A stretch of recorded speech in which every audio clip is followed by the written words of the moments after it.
Hi all. This is a reminder that your Unit 1 argument essay will be due at 11:59 p.m. on the 30th, so next Tuesday.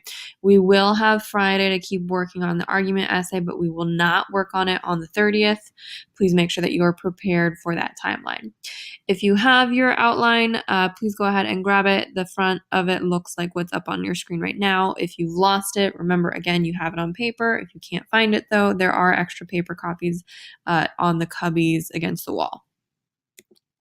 This is again a reminder that all your sources are on that first page of your outline. You have the example citation for you. You need to go ahead and create all of your citations.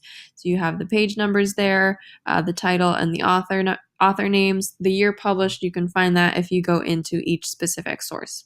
In case you can't find all of the sources, there's a PDF in LEQ4 that's titled All Sources that contains all 5 sources in one single PDF document. So use that if you're not sure where everything is. Okay, so as you guys are working through, obviously I'm not here today. I will be looking through the submissions that you make for your intro, body 1 and body 2.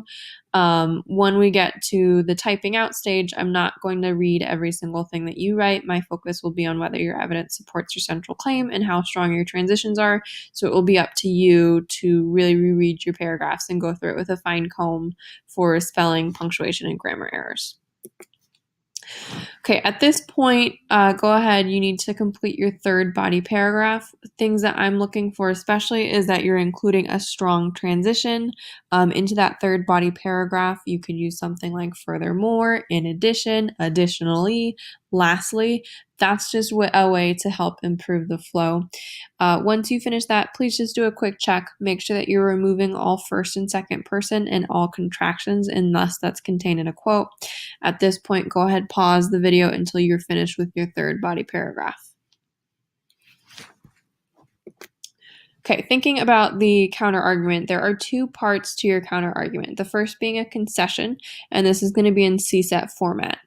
Here's what I'm looking for when I'll be reading your concession. You need to A, acknowledge the other side's argument and the fact that it exists. And you need to do this in a way that is polite. If you just say the other side's argument is stupid, you've entirely lost your credibility and you end up not having a great argument. The second thing that I need you to do is identify a main reason behind the other side's position. So why does someone else believe this other side? What's their main reason for believing that? Typically, typically concessions are going to begin with phrases that indicate you're discussing an opposite viewpoint.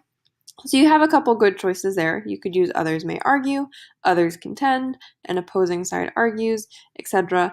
And that way it's just very clear to your reader that you are no longer discussing what you're thinking. You're actually just acknowledging that a different side exists.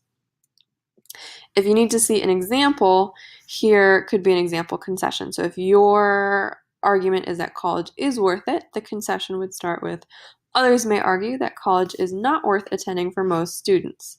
Those that believe this point to the financial risks of attending college and then dropping out. Data on college dropouts show that students that fail to finish college leave with significant debt and over 15% default on their student loans, but do not have the benefit of having earned a degree.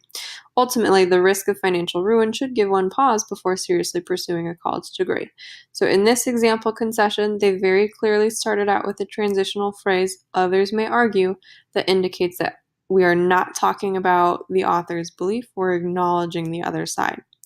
Additionally, they've got a strong reason behind why people think college might not be worth attending, and that would be the financial risks. And they include a quote that strongly ties into that main reason, again, the financial risks. Go ahead and pause. Again, these are the things that you need to include in your concession. Once you've finished completing your concession, resume this video and we'll talk about the refutation. Okay, moving into the refutation, this is the second part of your counter argument, and this is where it's back to your opinion again. This should be written in a set C format, so you will again have evidence here. The thing that I'm really looking for is that you've selected evidence that directly refutes and counteracts the evidence presented in the concession. So your evidence in the counter argument paragraph, both pieces of evidence need to somehow be related. Additionally, to make it very clear to me that you have transitioned back into your side of the argument, please include a strong transition. So this could be something like in fact, however, actuality, in actuality, etc. Looking at an example, so going off of that previous concession where they said college is too risky, the refutation would start with, although some believe that college is too risky, so that although helps to indicate to me that I'm transitioning away from the concession and I'm changing viewpoints now. Studies show that it does pay off in the long run. So again, in this first sentence, I pivoted away from that other side and restated my claim that it does pay off in the long run. Students that initially failed to complete their college degree have actually been shown to be more likely to pursue higher education via a trade school, two-year college, or four-year college and complete it successfully than those that never attended in the first place. So this author is trying to counteract that evidence that was put into the concession. They include a quote that is directly related to the concession quote. The concession quote dealt with finances. This refutation quote also does. Additionally, students are able to successfully navigate college, or students who are able to successfully navigate college have greater financial rewards in the long run. Studies show that, on average, college degree holders earn approximately 37% more than their counterparts without degrees. College does come with risks, as all large life decisions do, but good financial and academic planning can reduce the likelihood of students dropping out in the first place. So again, restates the claim, counteracts the evidence that has been put forth in the concession. Go ahead and pause this video until you complete your refutation. What you definitely need to include in that refutation section is included up on your screen. Okay, last thing that I need to see in your conclusion, there's a couple of things that you've always had to do. The first being just restate your thesis. Obviously, please phrase this differently than what you originally said, just to keep things new and not boring. The second thing is just summarize the main ideas that you've presented, so summarize the main idea of your argument. Lastly, which is going to be new for an argument essay, you're going to provide a call to action. So what specific actions should the reader take as a direct result of reading the essay? Should they go out and apply for a job? Should they go out and invest their money in a savings account? What is it that you want the reader to do? And again, this should be something that the reader can actually accomplish. For the call to action, what I really do not want to see is that you start this just as like, as a result of reading this essay, you should ... That just sounds a little bit too elementary. You guys can get creative with the call to action. When you have a workable draft with your outline, please go ahead and open the Google Docs assignment via Schoology. It's called the LAQ4 argument essay. The screencast will go into how to open that in just a moment. As a reminder, you must have a completed rough draft by next class period. I will be checking that off. That's, again, to make sure that you're on pace to submit your final draft by the final due date. Okay, for creating your own Google Doc, you can go to Schoology, and you're going to go to our particular course, click on Unit 1 Assignments, that pink folder in the Unit 1 folder. Once you've opened up the pink Unit 1 Assignments, you're going to click on the LEQ4 Argument Essay, and you're going to get to a screen that looks somewhat like this. Obviously, it'll say LEQ4 Argument Essay.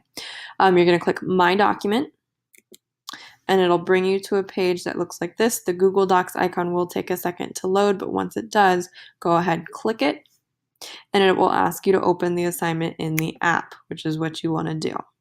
Once you've opened it in the app, it'll take you over to Google Docs. You can then access the Google Doc via your Google Docs app, or you can access it via Schoology. If you're unable to open the Google Doc from Schoology and you instead get a red error message, that's fine. Please go to Google Docs and create a new document. Please title it ELA LEQ4 Argument Essay, and then just share it with me. My email's up on the screen right now, and that way I will still have access to it and will still be able to give you feedback and comments. If you have any questions, please make sure that you are messaging me on Schoology. I will be back later in the day and will be answering messages at that point.